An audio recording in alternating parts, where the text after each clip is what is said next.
কোরবানিতে শরিকদার নেওয়ার ব্যাপারে খুবই সচেতন হওয়া চাই। আপনি জানেন আপনি যার সাথে কোরবানি করবেন সে যদি সুদখোর হয়, ঘুষখোর হয়, চাঁদাবাজ, টেন্ডারবাজ, তার ইনকাম যদি হালাল না হয়, আপনি নিশ্চিতভাবে জানেন তার ইনকাম হালাল না, আপনি তার সাথে কোরবানি করবেন না।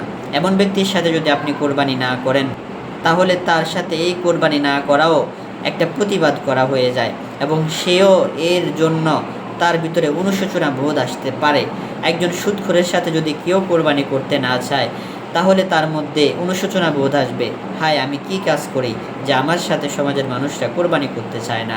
একজন ঘুষখোরের সাথে যদি কেউ কোরবানি করতে না চায়, তার মধ্যে অনুশোচনা বোধ আসবে যে আল্লাহ, আমার সাথে কোনো মানুষ কোরবানি করতে চায় না, আমার টাকাগুলো হালাল নয়, তার ভিতরে অনুশোচনা বোধ আসবে। একজন চাঁদাবাজ, টেন্ডারবাজের সাথে যদি আপনি কোরবানি করতে না চান, এটাও নীরব চোপটাঘাত হবে যে আপনি তার সাথে কোরবানি করতে চাচ্ছেন না। তার অনুশোচনা বোধ জাগ্রত হতে পারে যে আল্লাহ, আমার টাকাগুলো হালাল না, আমার ইনকাম হালাল না, আমার সাথে কোরবানি করতে চাচ্ছে না।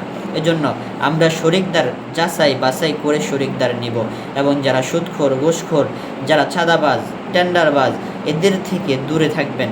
এদেরকে নিজেদের শরিকের মধ্যে কখনোই অংশীদার বানাবেন না। আল্লাহ তাআলা আমাদের কোরবানিগুলোকে হালাল ইনকামের মাধ্যমে করার তৌফিক দান করেন। আসসালামু আলাইকুম ওয়া রাহমাতুল্লাহি।